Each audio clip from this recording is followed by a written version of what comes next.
ভাষা আন্দোলনে ঢাকার পরে অন্যতম কেন্দ্রবিন্দু হয়ে উঠেছিল বগুড়া। ভাষাবিদ ডক্টর মোহাম্মদ শহীদুল্লাহ বগুড়ার সরকারি আজিজুল হক কলেজের তৎকালীন অধ্যক্ষ থাকায় ইতিহাসে সে আন্দোলনের তাৎপর্য খুব গুরুত্ব বহন করে। সর্বদলীয় রাষ্ট্রভাষা সংগ্রাম কমিটির আহ্বায়ক ছিলেন আজিজুল হক কলেজের ছাত্রনেতা আতাউর রহমান। কমিটির সদস্য ছিলেন বগুড়ার অন্তত 10 জন ছাত্রনেতা, কিন্তু তাদের স্মরণে জেলায় কখনোই নেওয়া হয়নি বিশেষ কোনো উদ্যোগ।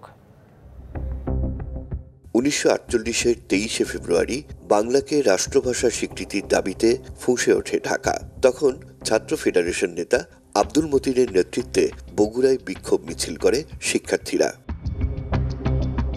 কমিউনিস্ট পার্টির সহযোগিতায় মিছিলটি শহরের সাতমাথায় পৌঁছলে শিক্ষার্থীদের উপর হামলা চালায় মুসলিম লীগের নেতাকর্মীরা। এ সময় ছাত্রনেতা গাজীউল হক, আব্দুল মতিন, আব্দুল শহীদ, সালেহ বেগম সহ আহত হন অন্তত 15 জন।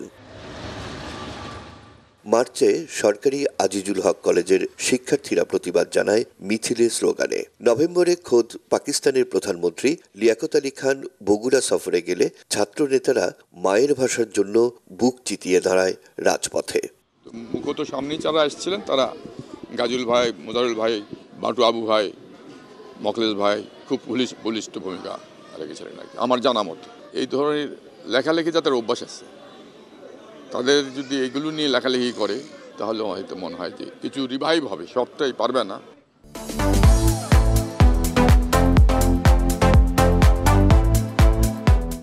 21শে ফেব্রুয়ারি 144 ধারা ভঙ্গকারীদের মধ্যে অন্যতম বগুড়ার সূর্য সন্তান গাজীউল হকের লেখা ভুলবো না ভুলবো না, এই 21শে ফেব্রুয়ারি ভুলবো না গানটিকে 1955 সাল পর্যন্ত করা হতো প্রভাত ফেরি।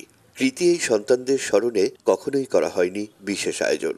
তাদের কথাগুলো স্মরণ করি, কিন্তু তাদেরকে নিয়ে যে একটা গবেষণা করা বা তাদের কথা বারবার উচ্চারণ করা, এই কাজগুলো আমরা করছি না, আসলেই করছি না, যেটা করা দরকার বলে আমার মনে হয়। যারা এনে দিল মায়ের ভাষা, সেই মহামানবদের নামও জানে না বর্তমান প্রজন্মের বেশিরভাগ।